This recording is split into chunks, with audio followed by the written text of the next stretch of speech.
अब नदी पार करने के लिए कोई ब्रिज नहीं था और दोनों को तैरना नहीं आता था, तो नदी पार कैसे करेंगे? तभी उनको पास में दो प्लैंक्स दिखते हैं। अब प्लैंक की हाइट छोटी है और दो प्लैंक को ऐसे एक के ऊपर एक प्लेस करके नहीं जा सकते। प्लैंक पे आते ही प्लैंक गिर जाएगा क्योंकि प्लैंक को कोई सपोर्ट नहीं है। तो सोचिए और मुझे बताए, इन प्लैंक्स को यूज करके ये दोनों नदी पार कैसे करेंगे? सोचिए और जल्दी से आपका आंसर कमेंट कर दीजिए।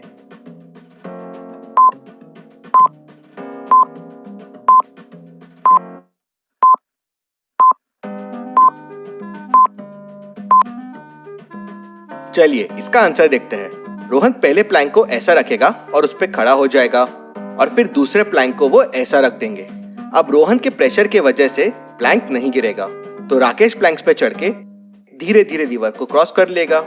लेकिन अब सवाल ये है कि राकेश ने तो रिवर क्रॉस कर लिया, लेकिन अब रोहन कैसे करेगा? सोचिए लॉजिकल आर्मी और मुझे आपका आंसर कमेंट करके बताएं।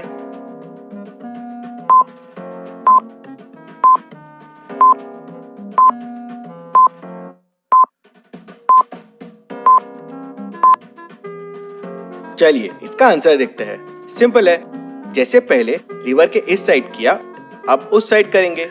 अब उस साइड वाले प्लैंक को नीचे रखेंगे और राकेश उस पे खड़ा हो जाएगा और रोहन प्लैंक पे वॉक करके रिवर क्रॉस कर लेगा। दोनों की समझदारी के लिए वीडियो को एक लाइक तो जरूर बनता है। चलिए अगली पहेली देखते हैं। 4 मजदूर खेती में काम कर रहे थे, उसमें से एक का मर्डर हो जाता है। अब खेती में बस 4 लोग थे, मतलब बचे हुए 3 में से किसी ने मर्डर किया है। डिटेक्टिव मेहुल क्राइम सीन पे पहुंच जाता है। पहला कहता है, इतना काम है सरकार, मैं तो काम में बिजी था, जरूर दूसरे वाले ने खून किया होगा। दूसरा कहता है, सर मेरा तो वो बहुत अच्छा दोस्त था, मैं क्यों करूंगा ऐसा, जरूर पहले वाले ने किया है, मैं तो दूर काम कर रहा था। तीसरा कहता है, सर मैं तो उसका ना दोस्त था ना दुश्मन, तो मैं क्यों ऐसा करूंगा। मेहुल तुरंत समझ जाता है कि किसने उसे मारा है।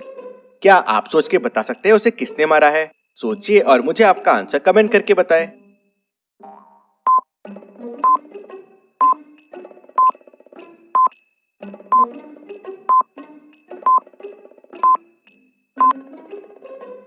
चलिए इसका आंसर देखते हैं। तीनों के हाथ के औजार देखिए। पहले वाले औजार में 4 पॉइंट्स है, दूसरे में 3 और तीसरे में 4 है।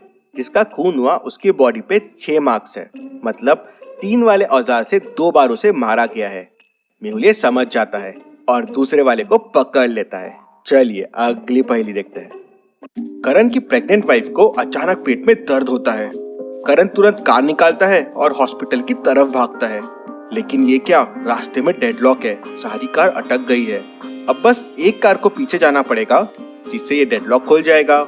आप सोचिए और मुझे बताइए कौन सी कार को पीछे जाना चाहिए। सोचिए और जल्दी से आपका आंसर कमेंट कर दीजिए।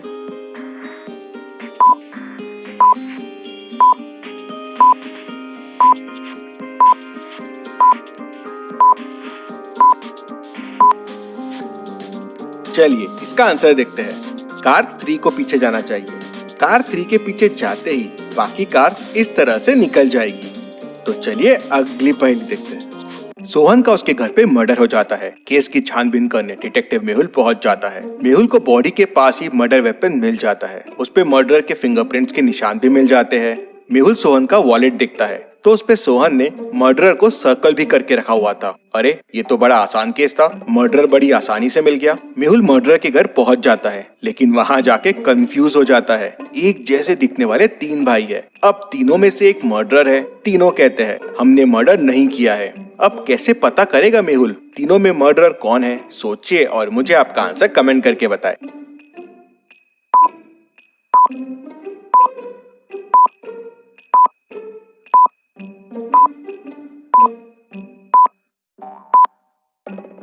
चलिए इसका आंसर देखते हैं। तीनों एकदम एक जैसे दिखते हैं, लेकिन तीनों के फिंगरप्रिंट्स एकदम अलग रहेंगे। मेहुल को मर्डर वेपन पे फिंगरप्रिंट के निशान मिल गए थे। मेहुल वो फिंगरप्रिंट्स को इन तीनों के फिंगरप्रिंट से मैच करेगा और जिसके मैच हो गए वो मर्डर है। चलिए अगली पहेली देखते हैं। रोहन को काफी दिनों से शक था कि उसका दोस्त रमन गैर कानूनी काम कर रहा है। कुछ काम तो वो करता नहीं है, फिर उसके पास नई नई बाइक कैसे आ जाती है?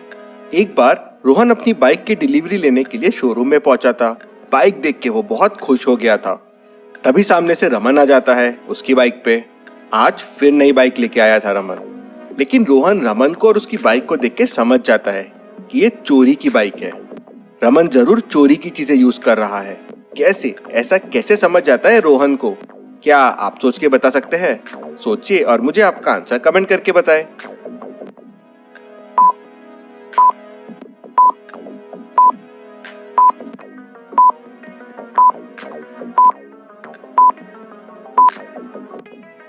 चलिए इसका आंसर देखते हैं।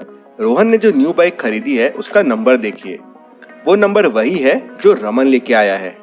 अब रोहन की तो न्यू बाइक है, अब भी शोरूम से ली है, मतलब रमन की बाइक का नंबर नकली है, वो चोरी की बाइक है। चलिए अगली पहेली देखते हैं। एक केमिस्ट्री साइंटिस्ट की डेथ हो जाती है। वो केमिस्ट्री का बहुत बड़ा साइंटिस्ट था और कोई बड़े प्रोजेक्ट पे काम कर रहा था। उसके साथ लैब में उसकी 3 असिस्टेंट थी, अनन्या, अनायसा और अगत्या। तीनों में से किसी ने उसे मारा है। मेहुल क्राइम सीन पे पहुंच जाता है। मेहुल को साइंटिस्ट के हाथ में एक सिल्वर स्पून दिखती है। मेहुल सोच में पड़ जाता है कि मरने से पहले केमिस्ट्री साइंटिस्ट ने हाथ में सिल्वर स्पून क्यों पकड़ रखा है। मेहुल समझ जाता है कि यही क्लू है और खूनी को पकड़ लेता है। कैसे? सिल्वर स्पून से मेहुल को कैसे समझता है कि खूनी कौन है? क्या आप सोच के बता सकते हैं? सोचिए और मुझे आपका आंसर कमेंट करके बताएं।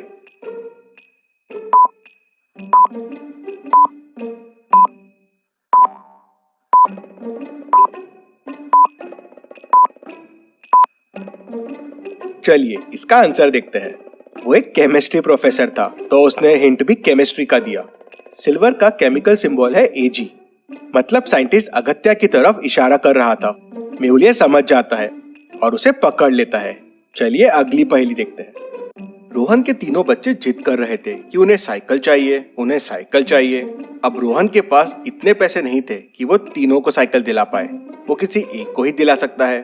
तो उसने बच्चों से कहा, आप तीनों को मैं ये एक बीज देता हूँ। ये बीज से एक सुंदर सा प्लांट निकलेगा।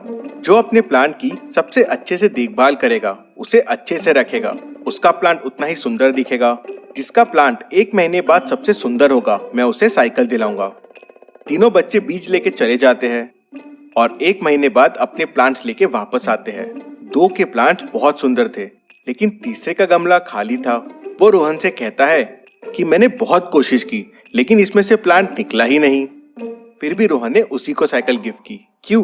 क्या आप सोच सकते हैं रोहन ने ऐसा क्यों किया? सोचिए और जल्दी से आपका आंसर कमेंट कर दीजिए।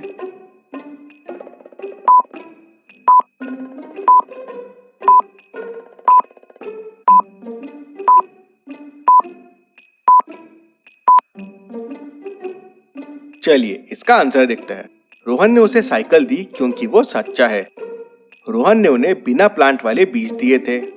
फिर बाकी 2 गमलों से प्लांट्स कैसे आए? मतलब उन दोनों बच्चों ने चीटिंग की थी। तो तीसरे को उसकी सच्चाई का फल मिल गया। चलिए अगली पहेली देखते हैं। जग्गा तेजी से भाग रहा था और मेहुल जग्गा का पीछा कर रहा था। तभी जग्गा किसी घर में घुस गया। क्या आप तीनों घर को देख के बता सकते हैं जग्गा कौन से घर में घुसा होगा, A, B या C? सोचिए और मुझे आपका आंसर कमेंट करके बताएं।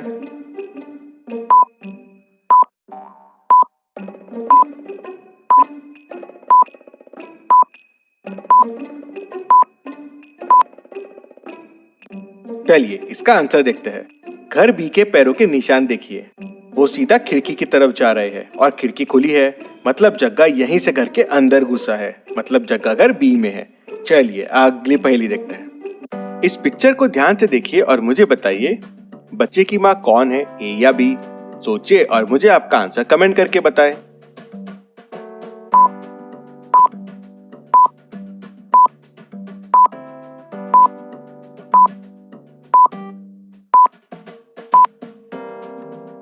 बच्चे की माँ A है। B का मिरर रिफ्लेक्शन देखिए, उसके हाथ की स्टिक मिसिंग है और वो कुछ जादू कर रही है, मतलब वो भूत हो सकती है। ऐसी और पहेलियों के लिए चैनल को सब्सक्राइब करके बेल आइकन प्रेस कर दीजिए। Thank you.